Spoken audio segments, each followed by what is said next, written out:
Welcome, everyone, to the 2024 FloTrack College Cross Country Ranking Show presented by HOKA. We are here, Brian Fenton, alongside Ashley Tishins, and our guest analyst, Matt Baxter.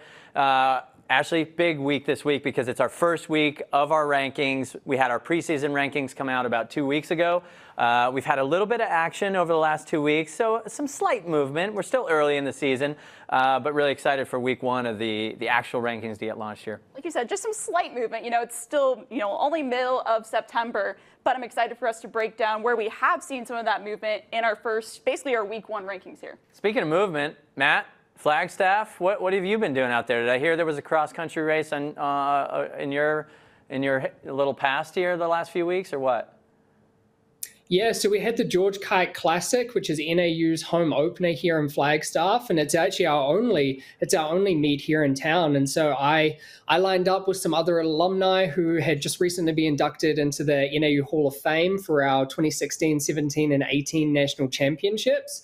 And so we all got to run together. I finished just a bit above 100th in the race, which is by far my worst placing I've had there so far.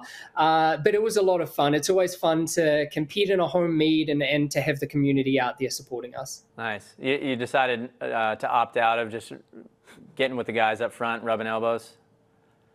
I did, but I at least, and a lot of people will be excited to see that our man Tyler Day, who's been having a hard time with injuries recently, he was back out there racing after about 3 years off, and he got third, which is no joke for an NAU home opener. So it's going to be really exciting to see how he does this season as a pro, obviously. Yeah, very cool, very cool. Well, it's great to have you back with us. And again, this week, we're diving into really the full swath of rankings. We got the team, individual rankings, and also introducing this week the freshmen to look for across the NCAA.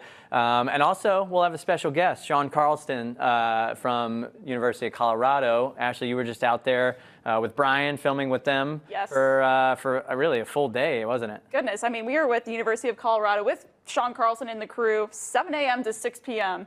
for a full day. I mean, we got basically all access behind the scenes to the Colorado Buffs. So, it's fun to be able to bring him back on the show with us to talk a little bit more. Very cool. Looking forward to that. So it's time to jump into the rankings. We're going to start with the men's team Division I rankings, and we'll take a look at 16 to 25 on the rankings board here to see what kind of movement we have. You see in the blue really the shift in position since the preseason rankings. Oregon dropping just outside of the top 15 after this week one, and two teams bumping up into the top 25 in Texas Tech and Florida State. Ashley, anything that you noticed over these last couple weeks with that movement with Texas Tech and Florida State?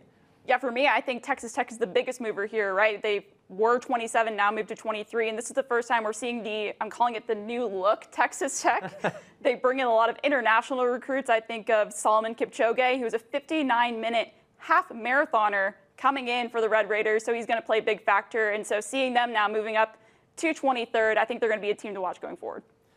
Matt, with a talent like Kipchoge coming in, it's early season. Do you take anything from an early season race like this, or are you waiting for the big ones come October? Yeah, I think it's hard to take a lot from this, but considering the season starts around September and ends mid-November, I mean, every race is still important, and you do still want to see how people come off a summer break, and how they race when they're tired is also a good indicator. So you can't read too much into it, but it is at least good to see athletes are lining up, they're healthy, they're in a good spot, and then we can just kind of wait and see how they do at their next meet. Yeah, really 2 weeks before I think the first real big weekend, so a lot to look forward to. But let's move ahead and look at our 6 through 15 and what is shaken up in there. Again, not crazy movement. I think it's Syracuse really that bumps into the top 15 for the first time this season. No other real significant drops or movement there. But in this group, Ashley. I also look at a team like Wisconsin, moves up actually from 10 to 9. They're obviously the host of two of the biggest meets of the season coming up. What have you seen from them the last couple weeks? Wisconsin's a team I want to circle here, right? If you look at how they've competed already this season, now granted, they're not running their A squads. They don't have some of their key players out there like Bob Liking or anything like that. But they went out and got 2 wins at one of their home meets, and then also at the Fighting Illini Big Ten preview. And so I think seeing some of that depth from Wisconsin is something that can carry them forward, looking ahead to nationals that will be held, like you mentioned, on home advantage. Looking ahead now, teams 1 through 5, the podium spots, and those one team now just fighting to look at that podium. No movement here. Oklahoma State, Arkansas, BYU, NAU, Iowa State. And, you know, Matt, I'll start with you here because you're up in Flag. You mentioned the home invite that NAU hosted. How are you feeling about their number 4 spot after what you saw in person there? Yeah, it doesn't surprise me that we haven't had much change here, and it's actually a good thing because, like I was saying, I mean, some of these early meets, you just don't really know exactly who's lining up or what kind of state they're in.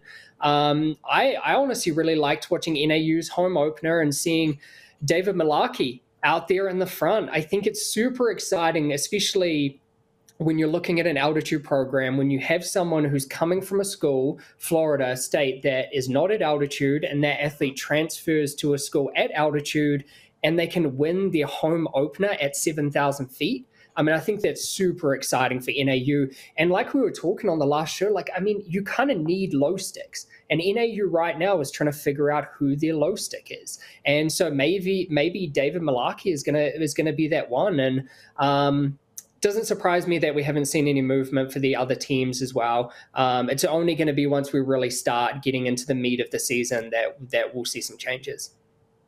You know, I think the thing that, you know, seeing this kind of lack of movement, obviously, again, light early first 2 weeks, but it kind of builds that anticipation for what's to come and what are we looking forward to. So, I mean, Ashley, as you look to these teams on this list, where are we going to see them in a couple weeks that it could start shaking things out a little bit? Yeah, I think the big weekend we all have circled on our calendar is Nutty Cone weekend, and I know we're going to see a variety of teams competing there. Most of the teams within the top 25 there, as you mentioned, but then, you know, it's worth noting that some of the teams won't be at Nutty Cone. NAU won't be there. Oklahoma State won't be there. They'll be at the Cowboy Jamboree, their home meet there. So we will see some of this movement play out a little bit, I think, once we get to Nutty Cone. But I guess we'll just have to see. Yeah, it's an exciting weekend that will definitely shake things up. You know, Matt, as we talk about these teams and kind of that anticipation of what's to come, what is the preparation like? You know, when you talk about these kind of early light weeks in September, and then things start getting, I don't know if pressure is the right word, but kind of you feel the pressure of these bigger competitions as you lead into that end of September and early October. How do things shift with kind of mindset and focus? Yeah, the focus definitely starts narrowing as the season goes along. And ideally what you want is to be building confidence as you go. But this is the nature of cross country, and what makes it so exciting is that you're relying on 5 guys healthy on the day once it comes to nationals. And as the season goes along, people have little things pop up with injuries, and maybe some people have a bad race here and there, or they just don't get out well, or just there's so many things that can come up that can kind of derail a team's confidence, which doesn't necessarily indicate how they're going to do at nationals. But if you're going through the season and you're having all these little mistakes pop up or people getting hurt, then that can derail the confidence of the team a little bit. So what you want in these early season meets is just for people to be getting through it.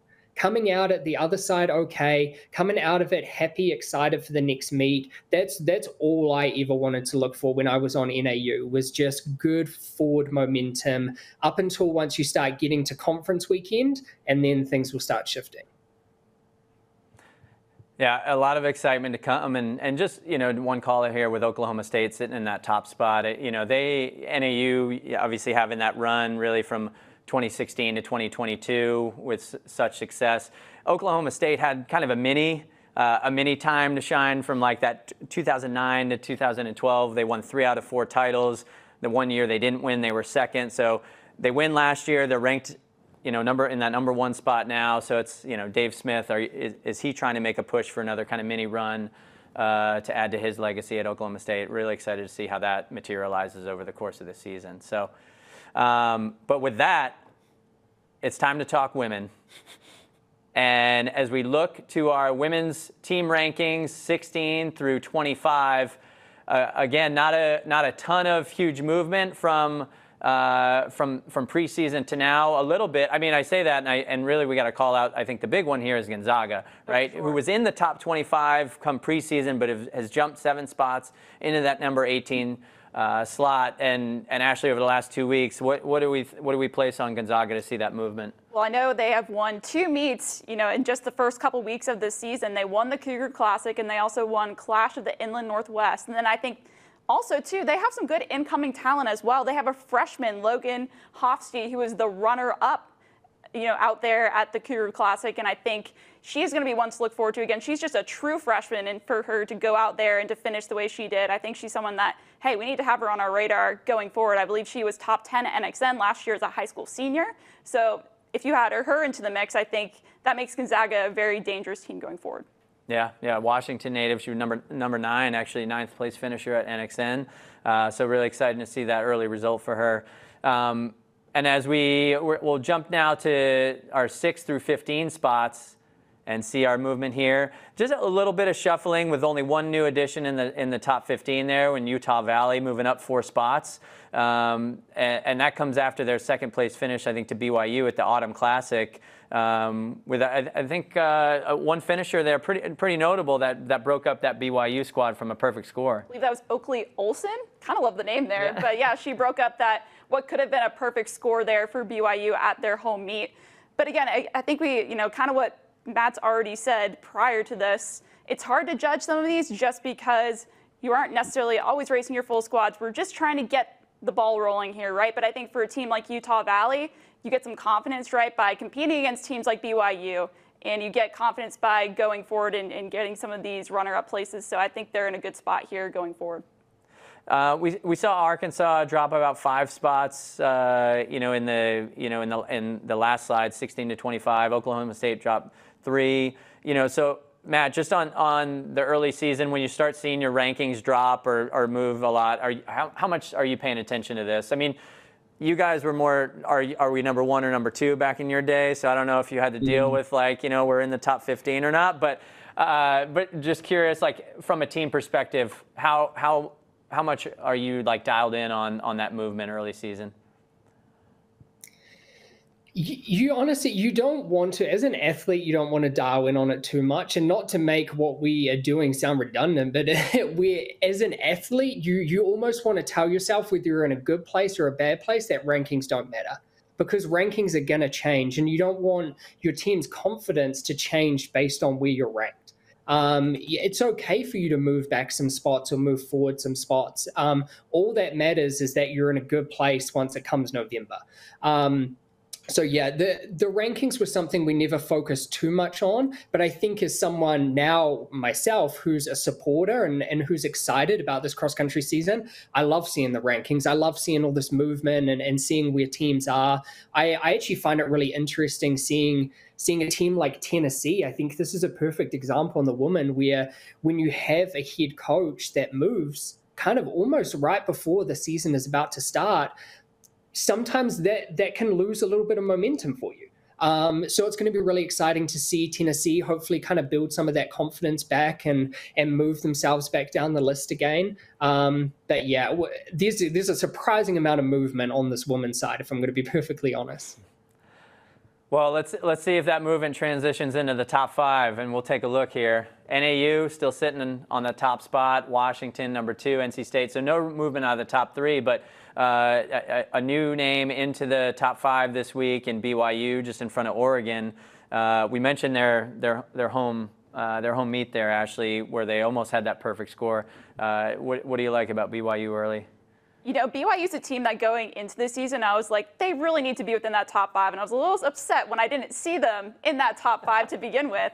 And I think they've already proved it. At the Autumn Classic, you had Jenna Hutchins lead that squad. They went 1, 2, 3, 4. You have Lexi Halliday-Lowry getting back into the mix after she redshirted the track season. And I think, Coach Jill Taylor knows how to build a strong program that's going to perform well throughout the season. And I think this is just kind of the baby steps forward for this program as we're looking ahead to nationals.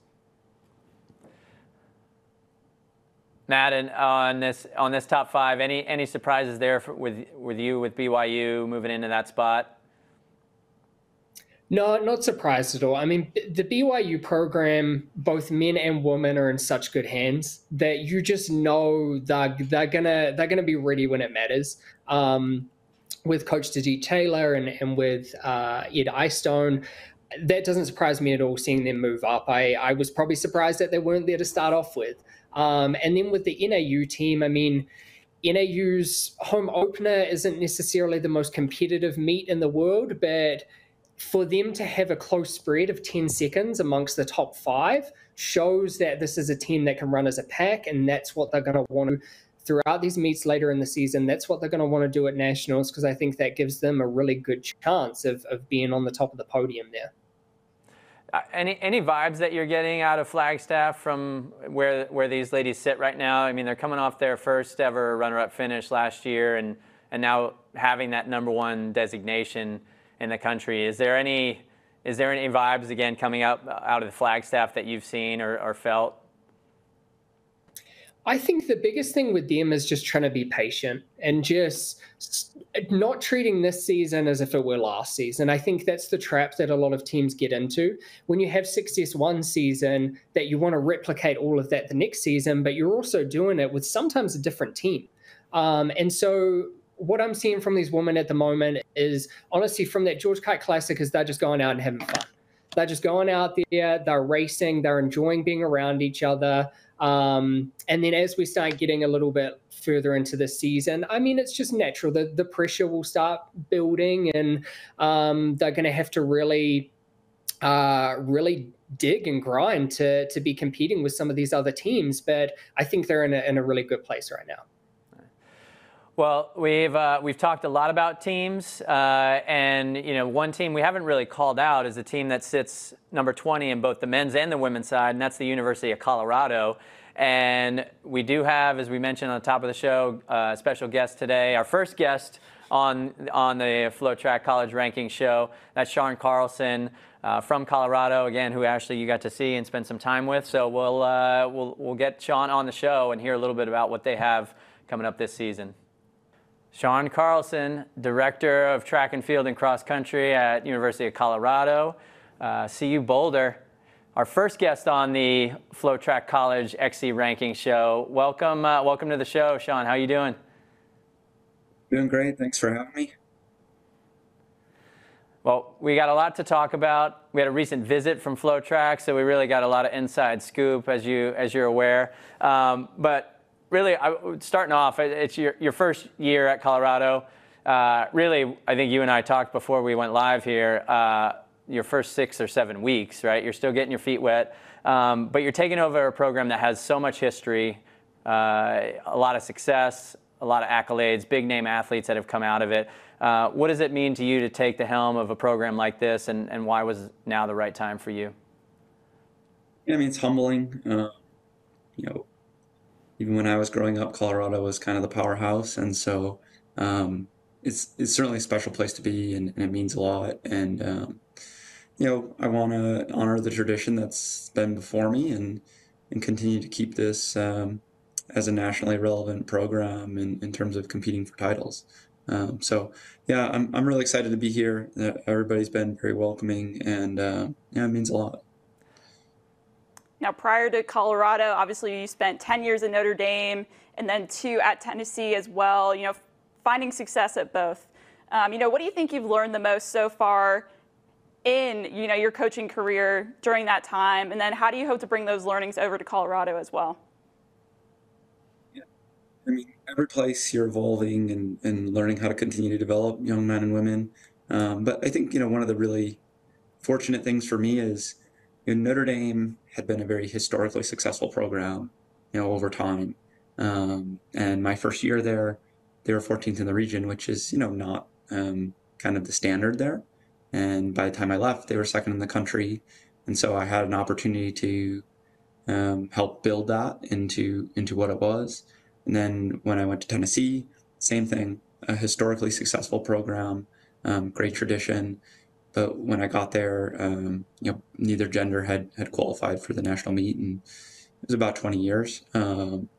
and then we got both programs going pretty well, and the women were 6th last year at nationals. And so again, kind of similar theme of being able to grow a program from where it was at to being nationally competitive. And I think Colorado's a very similar situation in that, in one of the most historically successful distance programs in the NCAA. Last year was a little bit of an outlier in terms of performance of the expectation at Colorado. And so, I get to start anew and kind of, hopefully bring it back to kind of what the expectation is here, and then that's winning. So I think I've been fortunate to be in places where I had support and resources and the right people to build those programs into being pretty good, and I think it's aligned really well for my career in coming here and being able to kind of bring Colorado back to national titles. We're talking about the program, but Boulder itself is a huge running community, endurance community. How is that reception been and welcoming to a new coach at, again, iconic program, but that fits in the mold of what Boulder itself is? Yeah, it's a special place for sure. I mean, I think my first workout here with the women, we saw like 3 different Olympians just on the same road as us. So it's something you don't experience in a lot of places. The community has been just really, really welcoming, which means a lot, coming to a new place that's been so successful. The community, the kids, the alumni, everybody's, I think, really excited about the future of Colorado, and it means a lot to me. It makes, when you have the support of the people around you, I think it makes the job a lot easier. I'm just curious, like, of the Olympians and the big names out there, which one are your student athletes most excited about when they see? I think the Colorado alumni that are Olympians, those probably mean the most to them. And there's a lot of those. And obviously there's a bunch of different pro groups here in the area, but anytime they see like a former Colorado buff that's an Olympian, they're like, I think, a lot of them picture themselves, right? And what their goals are. And so those are probably the most special ones we see. Cool. Now, I mean, I had the privilege of coming out and filming with you guys just a couple weeks ago.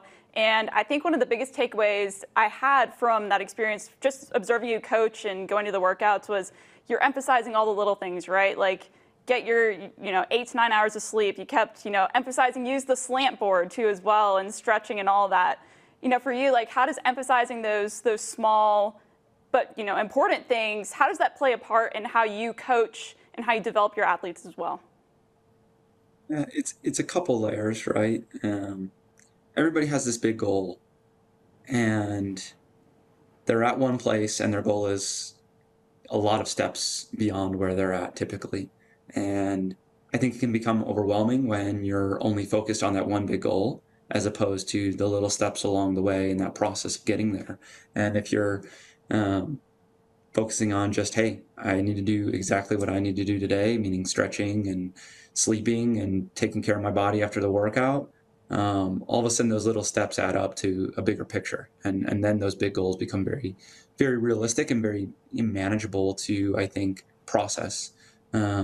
So that's a really an important part for us. And then just, I think, living the lifestyle of being an elite distance runner, you kind of have to enjoy. You have to enjoy the process of going to bed at 10 o'clock at night and getting 8 hours of sleep. You have to enjoy the process of stretching and doing your post run and everybody enjoys the workouts, right? Like that's the easy thing. I think it's all those other little things that add up. I mentioned while you guys were here, we're at practice for 2 hours a day basically, but you have 22 hours out of the day to kind of make those 2 hours productive or destructive, right? And I think that's kind of our philosophy is, doing little things every day for 24 hours that add up over the course of time. At the end of a year or 2 or 4, you get some pretty good results when you focused on the little parts, because it can be overwhelming just thinking about the big goal. and these are college kids at the end of the day, and you want to feed them little pieces at a time that they can process. You mentioned getting this program back to the level that it's known for. I think last year you look at the results, I think it was 19th on the women's side, 25th on the men's side. So just curious what you think will be, maybe some of the things that you and Ashley just talked about, but some of the keys to take a step in that direction and kind of taking that step forward here in year one. We brought in some guys that are definitely going to help us on the men's side, and I think there's some good pieces here already that maybe just haven't shown all of their potential yet, and so I'm really excited about that. I think the men are in a really good spot, and they're meshing together really well and blending together really, really well, and starting to create an authentic culture, which is really exciting to see. But I think we just have to, stick to the basics and be really intentional about what we're doing. All the guys, fortunately, have bought in, to everything we're doing, and we're explaining it along the way because it is a different system. So I think the keys really are just kind of putting blinders on and doing what we need to do at Colorado, as opposed to what the outside maybe might think. And then on the women's side, our top returner from nationals last year is 232nd out of 247 women. So we had some work to do. There's a couple pieces here already that I think have been hidden for a little bit, and we're I think starting to bring back to life, which I'm really, really excited about. But it's the same kind of messaging of we can only control the things that are in front of us and that we can control. We shouldn't be worried about the outside noise. We shouldn't be worried about expectations right now. It's like, hey, we're gonna do the best with what we have, and be really patient in that process of developing these men and women, and know that there's a bigger picture at play, whether that be this year and having success this year. I think we will have some, but also in the long term, right? This year one helps set up years in the future. And it's a lot easier to go from, being at the national meet to getting on the podium than from not being at the national meet to getting on the podium. And so I think it's just little baby steps, kind of like I talked about earlier, is like, let's just keep inching the needle the right direction. Keep paying attention to little things, keep recruiting like crazy. I mean, I can't wait for you guys to see our recruiting classes here in a couple months. It's going to be some of my best recruiting classes I've ever had. I mean, I know we're going to be looking forward to seeing those for sure. I think lastly here for you, you mentioned it, just inching the needle, just moving forward. Lastly, how do you hope that you can continue some of this momentum, not only, through this season, but onto track in the years to come as well?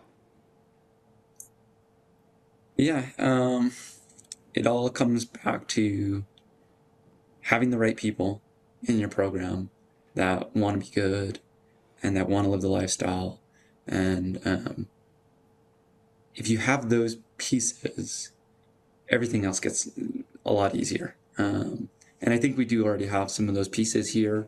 We're going to continue to add to some of those pieces. But the cross-country season is obviously a big focus here at Colorado. I mean, we're historically successful in men's and women's cross-country, and that is going to be always a priority here. But these steps that we take in these first 3 months of really me being with the kids, I think are only going to exasperate, over time here into indoor and into outdoor and, into the future. Just the more time that I'm able to have with them, the more time that I'm able to get to know them as a person and as a runner, it kind of has a snowball effect. I mean, if you look at Dylan Jacobs, who won NCAA titles, he didn't even win an NCAA title until he won on a relay early on, but he didn't win individually until his senior year. And so there is a process that takes place. And here at Colorado, we're really focused on developing men and women. And, I don't know that that's always the priority. Some places it's just get a 27-year-old that's already been to the World Championships, but we're going to continue to be very focused on that long-term development of young men and women. Sean, it's been really great having you on today. We're really excited for what both you and the program have in store this year and the years to come. So I know we'll be fortunate enough to see you, I think, twice in the coming weeks at Nutty Comb and then at Pre-Nats up in Wisconsin. So we'll be looking out to see how the squads do. But again, appreciate you coming in and taking some time with us, and also congrats on getting to Colorado and what's to come. Thank you. I appreciate you guys having me.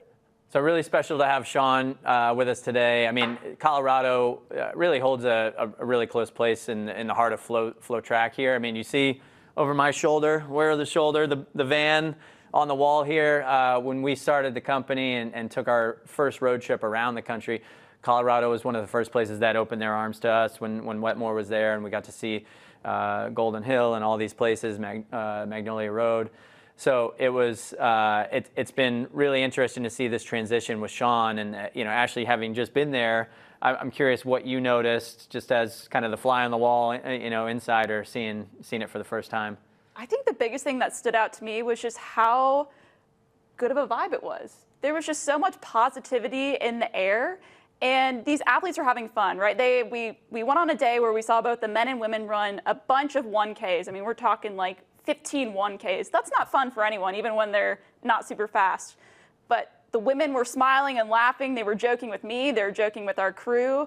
They were joking with Coach Carlson. And the whole time, Carlson is just talking about how just practice the little things, right? And I think you could just tell from that team chemistry that those are things that those athletes are really taking to heart. And I think this is a good positive vibe that I think the team can carry forward, in this year where you're seeing someone very new at the helm. Yeah. Matt, I'm interested to hear just like any takeaways you had hearing Coach Carlson talk there about the program and what's ahead.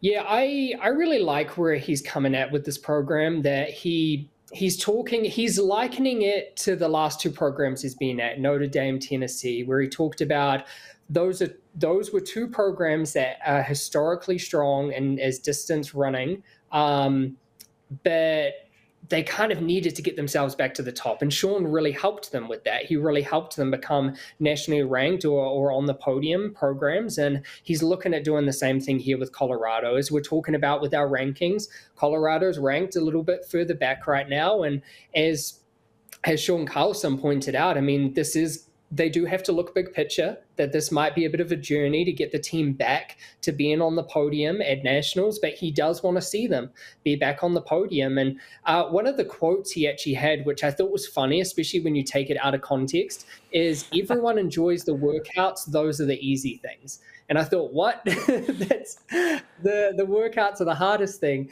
especially I would say with him being at altitude now. I mean, workouts at altitude hit different to what they do at sea level. But as Sean was pointing out with that, what he was making a point with that quote was, it's the 1% outside of training which are tough. When you're a student athlete and you also have to make sure that you're getting the right amount of sleep, you're eating correctly, and correctly as in making sure that you're fueling your body for what you're putting it through.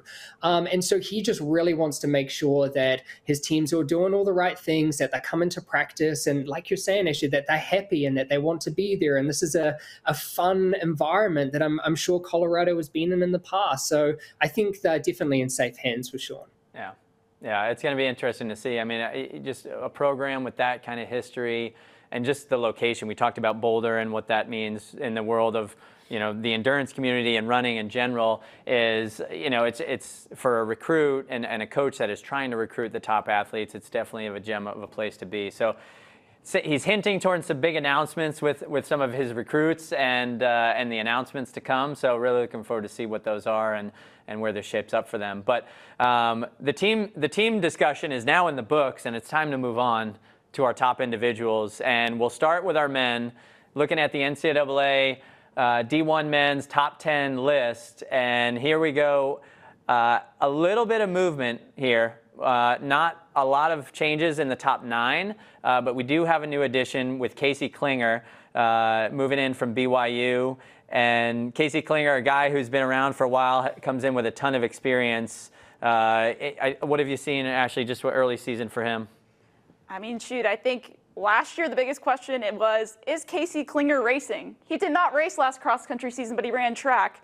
And now he's back this season to race cross country. You know, I think he's one where you look at him and you think, gosh, he's been around the NCAA for so long, but he is indeed back for BYU. And he won the Autumn Classic, that home meet for BYU. And so I think he's one that has a lot of veteran experience. And I think he's one that now moving into the top 10, I think it fits.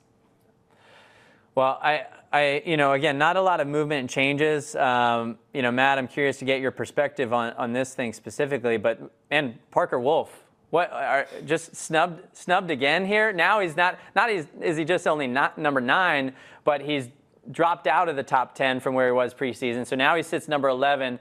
What do we got to do to get this guy a break here? NCAA champ in the 5K. Yeah, that's a tough one. As much as I talked about the rankings don't matter, I mean, that one's disrespectful. I think that's a hard one. His team's gonna be around him saying, "Wait, mate, how are you out of the top 10 already? You haven't done anything." So yeah, that one's definitely a bummer. But for the rankings in general, especially for these guys, I think because the men's race is so strength-based. I mean, 10K on the grass on this Wisconsin course at Nationals in November. You have to be strong. And so ideally, you want all these guys in a really hard, heavy training block right now. They shouldn't be feeling good. I mean, I remember early season when I was at NAU, we're doing, well, a couple of us would be doing 100 plus miles and we're going into races feeling tired. It didn't feel good. So I ideally want to see these guys struggling early so that they can feel great late. Yeah, for you know, for both the men and the women, we talked about where some of these teams will be in the coming weeks. You know, the big Nutty Comb weekend. Some of these teams will be split up between kind of a swath of those competitions around the country. So the full head-to-head and really the pre-national vibe. Maybe we see more at the pre-nationals in October, but a lot to shake up here, and I'm sure Parker is going to want to show everybody where he really ranks on this list. So excited for that. But with that, we transition to the women's, that top 10. To see the movement here, again, not a ton of movement, really just one woman in the NCAA that kind of shifts here, and that's our number 10 spot, Ashley. Yeah, that's Anastasia Peters, and I think it's really just because she jumps her teammate, McKaylee Caesar, who was at 10. Now McKaylee jumps to 11, and it's really just because Anastasia has raced, McKaylee hasn't. Yeah. I think that's really, the biggest difference here. And so if you're looking at this, like there really isn't a whole lot to talk about, again, because there's not a whole lot of movement. But like as you mentioned, we're getting towards hopefully that October range, end of September range, where we're going to see some of these athletes go head-to-head. I still think it makes sense if you're looking at this, right? Doris Lemon-Gole, top returner. Hilda Olamomoy was runner-up to Parker Valby in the 5K and the 10K at NCAA Outdoors. I think those are going to be two big names we want to watch, and I'm looking forward to their season debuts. And then again, we have two NAU athletes at 8 and 9 there. That's Elise Stearns and Carrie Beloga. So I think that just shows the strength of NAU coming into the season, and having two athletes in the top 10 is certainly an indicator of that. Matt, what's the, just the excitement around, we have this top 10, and again, not a lot of shifts, and we'll wait to see, but, names that kind of come out of the woodwork throughout the season. I think you guys have had some teams where, NAU was a strong team. You yourself, we knew was a great runner, but that prominence into that top 10, when that starts shaking out and these names really materialize, where do you expect to see that?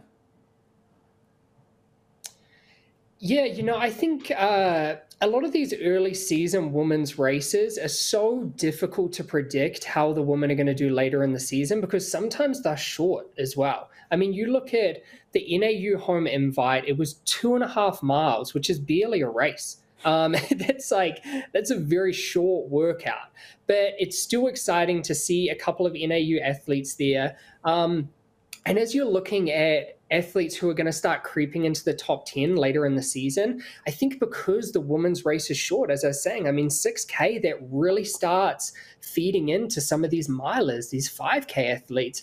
And those athletes you do not want to burn out early season. Those are the athletes who you want to make sure that they're fresh late. And so I think that's where with the women, you're going to see some of these shorter distance specialists who are going to start popping out in this top 10, ideally, later in the season, because you just don't want to be trashing them early, because that's not what they need. The women's race, men's race are just so different. And so I think later in the season, we'll maybe see some changes up here. I remember the year you finished 11th. So, you know, you're right on the cusp there, the top 10, not far off, obviously. But you come back the next year, you finish runner-up. I'm just curious, you having been an athlete that's been kind of outside the top 10, made the big jump into it, what are some of those changes year to year that we see in athletes that kind of make that transition? Yeah, a big one for me was adjusting to altitude. I think having a year at elevation helped me get to 11th, and then a second year helped me get to second. And also we had a coaching transition from Eric Hines to Mike Smith. And so there's all kind of things that go into it. But one of the big things I would honestly say as well is real buy-in. The more time you spend on your team, the more you should be buying into what you're doing. And the more you buy into it, the more you're willing to give, the more you're willing to push yourself in workouts and sometimes even just take risks. The more time you spend racing in the NCAA, the more likely you're going to start taking risks. And so I think that's one of the things you really want to see from athletes. Even early season, if you're seeing athletes go with the front pack and then blow up and struggle and maybe finish 30th, 40th, sometimes honestly that's a good thing, because that's showing that the athlete at least has confidence to go with it. And if their training continues to build, then so long as that confidence doesn't get rocked, then by the time you get to the national meet, I mean, you've already been up there, you've already tried, you've got nothing to lose at this point. And so just trying to go with the pack, see what happens sometimes, and not being afraid to fail, I think it was a really big thing for me.